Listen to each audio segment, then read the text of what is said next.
more on the investigation into possible ties between Trump campaign officials and Russia, we're joined now by the top Democrat in the House Intelligence Committee, California Representative Adam Schiff. He's in Palo Alto. Congressman, I want to start with something Chairman Nunes of the committee said. He suggested that some private citizens had been unmasked as a part of a surveillance effort. If, in fact, that were true, that would be a big deal, wouldn't it? Well, it all depends. There are perfectly appropriate circumstances to unmask the names of people. In fact, that's done quite often, and the standard is whether the unmasking of those names is necessary to determine the significance of the intelligence. So unmasking is not at all unusual. The question is, was it done appropriately? And here the problem, John, is that none of us have seen what the chairman is talking about. This evidence was taken apparently directly to the White House, which creates another issue because, of course, it's associates involved in the Trump campaign who are in part the subject of what we're investigating. That's the bigger problem, I think, than the chairman's claim. Certainly, we want to oversee the minimization processes, make sure they're operating correctly, but we can't have a credible investigation if one of the members, indeed the chairman, takes only information he has seen to the White House and doesn't share it with his own committee. And so he has not shared that with you, including his claim that the president himself, when he was a candidate, was caught in the surveillance. Is that right? Yes, he hasn't shared it with me, and to my knowledge, and you can check with my colleague, Mr. Gowdy, I don't think he shared it with anyone on the committee, so we're all quite in the dark on this. And, you know, we, I think, suffered really two serious blows to the integrity of the investigation this week. One with that unilateral trip to the White House, but the other with the cancellation of an open hearing that was scheduled for Tuesday with Directors Clapper, Brennan, and Sally Yates, the former Deputy Attorney General.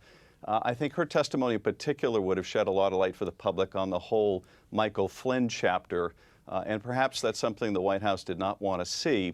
I can't otherwise account for why we would have this abrupt cancellation of a hearing that both the chair and I had committed to doing. Well, the chairman's argument is that the cancellation of that hearing was necessary because he wanted to have other closed-door testimony beforehand, before having that next hearing. That seems like a reasonable idea. You know, it certainly would be reasonable if that were the justification, but of course, the one doesn't preclude the other. We welcome the return of any of the witnesses in closed session, but their testimony doesn't necessarily preclude us doing an open hearing that we had already agreed with. The witnesses were prepared to do. They were more than willing to do. So I really don't think that's the justification. Indeed, we got word that they were trying to close the open hearing even before they suggested an alternate hearing. You suggested in a tweet that the chairman was trying to, quote, choke off public information. What evidence did you have for that? Well, I think that the hearing that we had on Monday, where the director of the FBI testified for the first time that there's an ongoing investigation of potential coordination between the Trump campaign and the Russians, as well as the disclosure by the director that there was no factual basis for the president's accusation of wiretapping by his predecessor.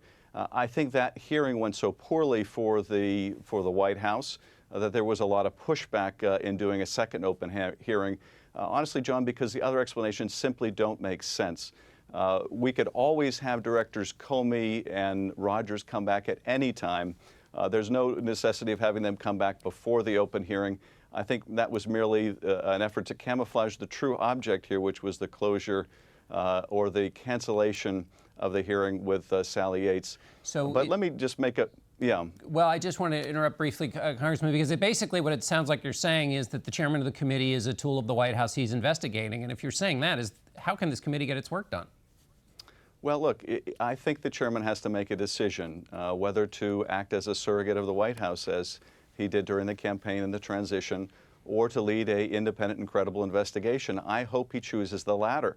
The country really needs to have an independent, credible investigation in the House. And we had that up until and through Monday. Where I think that the House process went off the rails was with that venture by the chairman to the White House. You simply can't run a credible investigation that way. I'm going to do everything I can to get this back on track, and I implore our chairman and the speaker to rededicate themselves to a serious and bipartisan investigation.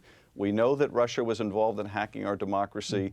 We know that the evidence or information is sufficient to warrant a FBI investigation of this.